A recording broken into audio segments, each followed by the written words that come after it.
नमस्कार दोस्तों, हमने एक दिल्ली पुलिस की सीरीज़ शुरू की हुई है। उसी सीरीज़ में हमारा एक और लेक्चर शुरुआत करते हैं एक मोटिवेशनल कोट के साथ। इंसान की सफलता की पहली सीढ़ी शिक्षा है। बिल्कुल शिक्षा से ही सारी चीज़ों की शुरुआत होती है। इंसान एक बेहतर इंसान बन पाता है और उसके दिमाग पर पूरा विकास हो पाता है। चलते हैं पहले क्वेश्चन की तरफ। पहला क्वेश्चन क्या रहने वाला है? पहला क्वेश्चन है, निम्न में से कौन सा एक वैध ईमेल एड्रेस नहीं है? बताइए, इनमें से कौन सा एक वैध ईमेल एड्रेस नहीं है? ऑप्शन की तरफ चलते हैं।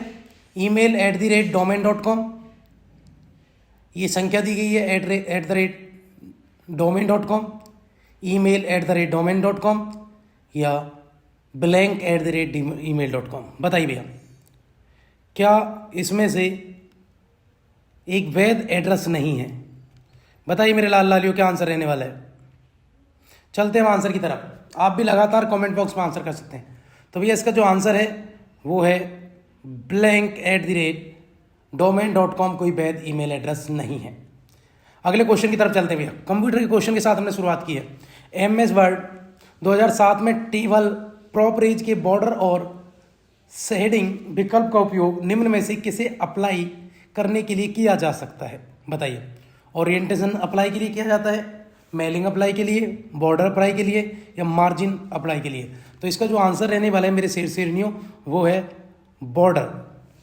बॉर्डर अप्लाई के लिए हमेशा टेबल प्रॉपरेज का उपयोग किया जाता है MS वर्ड 2007 में। नेक्स्ट क्वेश्चन की तरफ चलते हैं, क्वेश्चन नंबर 3 की तरफ। निम्न में से कौन सा MS एक्सेल 2007 का टेक्स्ट फंक्शन नहीं है? बताइए कौन सा नहीं है? राइट नहीं है, मिड नहीं है, कोबिन नहीं है, लेफ्ट नहीं है। तो मिड, राइट, लेफ्ट ये तो तीनों है, लेकिन कोबिन नहीं पाया जाता। ठीक है, टेक्स्ट फंक्शन में ये नहीं था। नेक्स्ट क्वेश्चन की तरफ चलते हैं। आप शेयर करें, सब्सक्राइब करें, लगातार ज़्यादा से ज़्यादा बच्चों को जोड़ो। दिल्ली पुलिस की अपनी तैयारी को सुनिश्चित करें आप लोग, और दूसरों को भी लाभ हो, इस मंशा से आप पढ़ाई करें। प्रश्न नंबर 4 की तरफ चलते हैं भैया।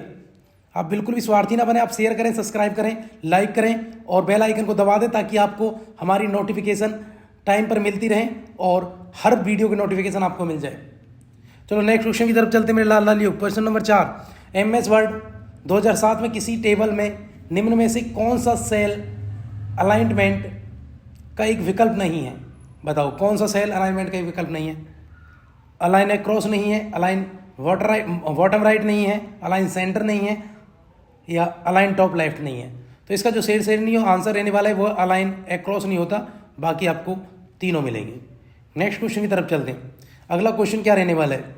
तो अगला क्वेश्चन मेरे शेरनियों, निम्न में से कौन सी इंटरनेट सेवा, इंटरनेट सर्विस प्रोवाइडर द्वारा प्रदान की जाने वाली सेवा नहीं है? बताइए कौन सी इंटरनेट सर्विस प्रोवाइडर द्वारा सेवा प्रदान नहीं की जाती?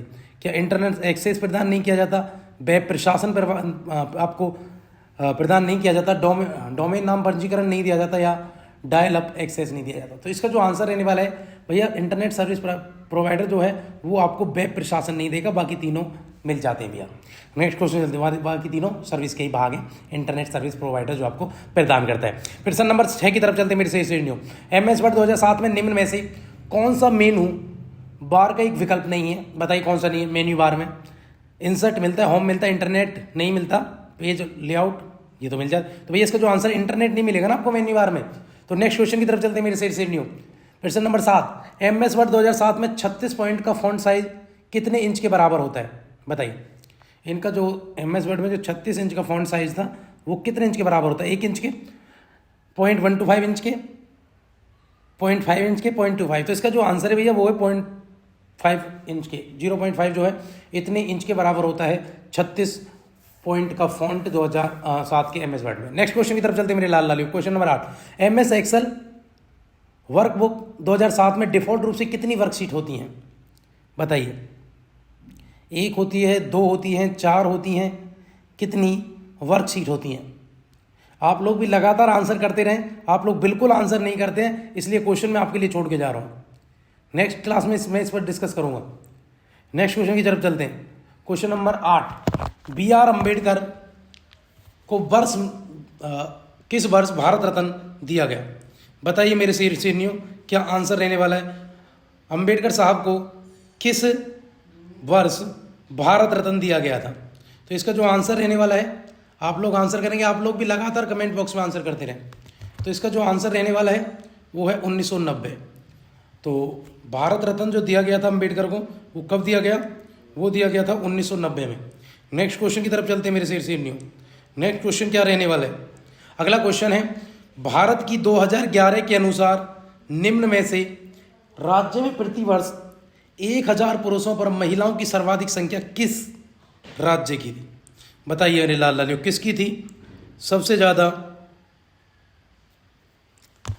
लिंग अनुपात, महिलाओं की संख्या 1000 पुरुषों पर 2011 में? तो इसका आंसर जो है भैया 1000 से भी ज़्यादा थी, किसकी? केरल में। ठीक है, ठीक है, तो याद रखना।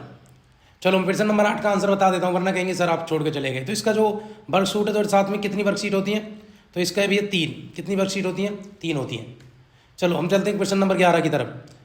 कलेश्वरम लिफ्ट सिंचाई परियोजना खालिस्तान नदी पर स्थित एक बहुउद्देशीय सिंचाई परियोजना है। बताइए, सिंधु है, महानदी है, नर्मदा है, गोदावरी है?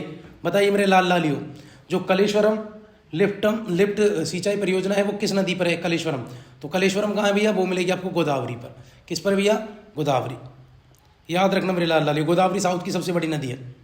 नेक्स्ट क्वेश्चन की तरफ चलते हैं। निम्न में से कौन सा मामला पारिवारिक न्यायालय अधिनियम 1984 के दायरे में नहीं आता है? बताइए मेरे लाल लालियो, क्या आंसर रहने वाला है? विवाह रद्द किया जाना, तलाक, वाणिज्य विवाद, दाम्पत्य अधिकारियों का पुनःप्रतिष्ठि संगठन? बताओ क्या है?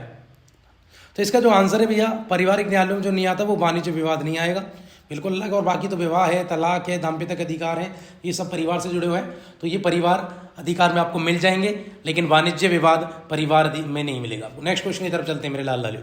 प्रश्न नंबर 14, भारत की पहली महिला रिश्तदान डॉक्टर SI पद्मावती का अगस्त 2020 में 103 साल की उम्र में निधन हो गया था। बताइए वो कौन सी डॉक्टर थी? बताइए, या वो पल्मोनोलॉजिस्ट थी, या कार्डियोलॉजिस्ट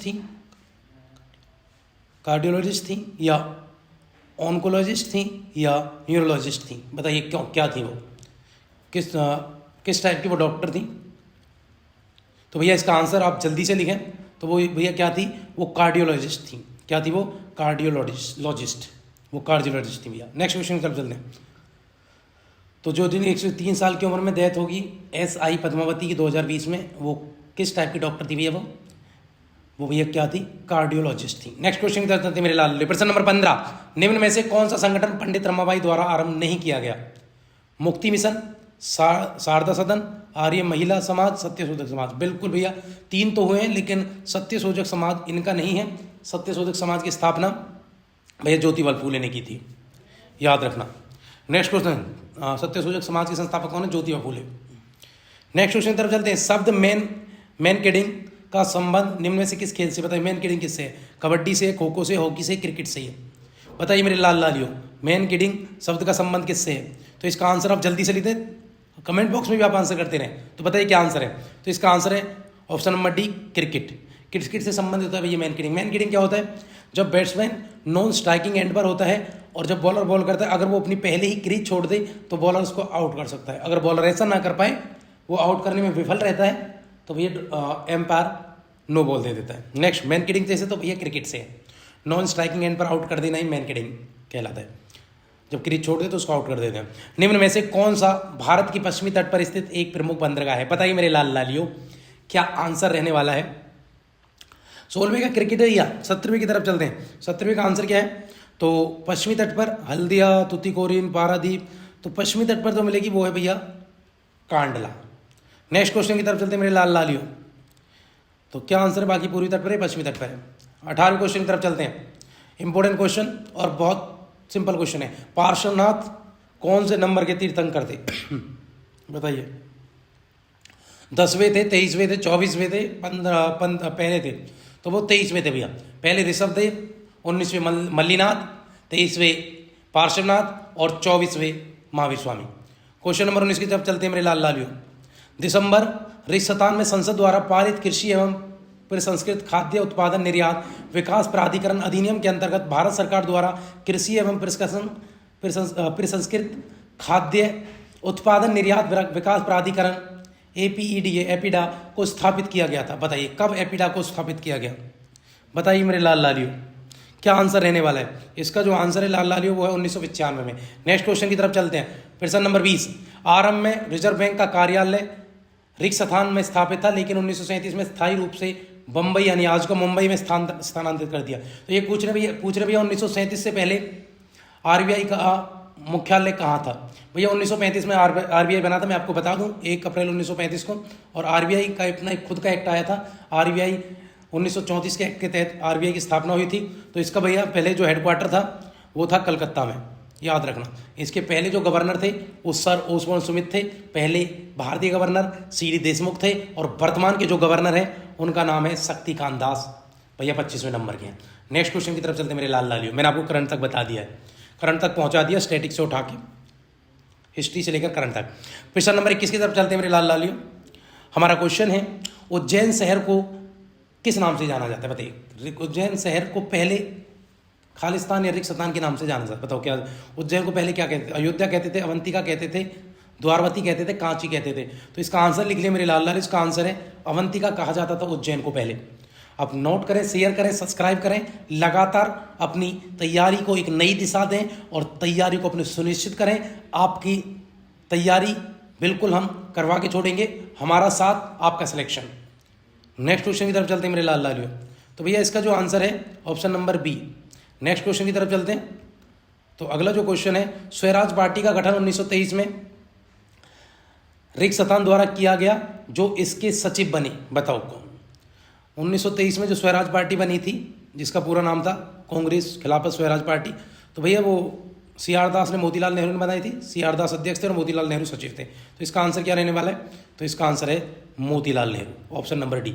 नेक्स्ट क्वेश्चन की तरफ चलते हैं मेरे लाल लालियो।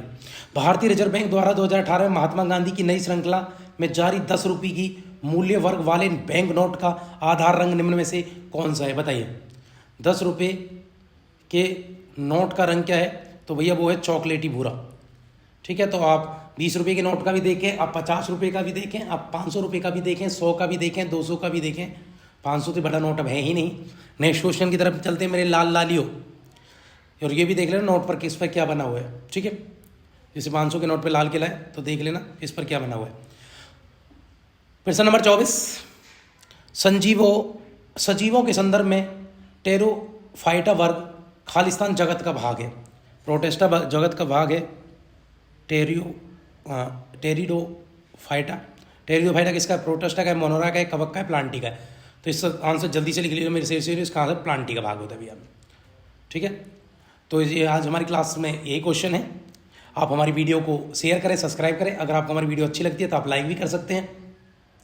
अगर आपने हमारी दिल्ली पुलिस की प्रीवियस ईयर की बाकी वीडियो नहीं देखी हैं, आप पुरानी वीडियो भी जाके देख सकते हैं। इससे पहले भी 9-10 वीडियो हम अपलोड कर सकते हैं, 8-9 वीडियो। आप लाइक करें, शेयर करें, सब्सक्राइब करें। जय हिंद, जय भारत।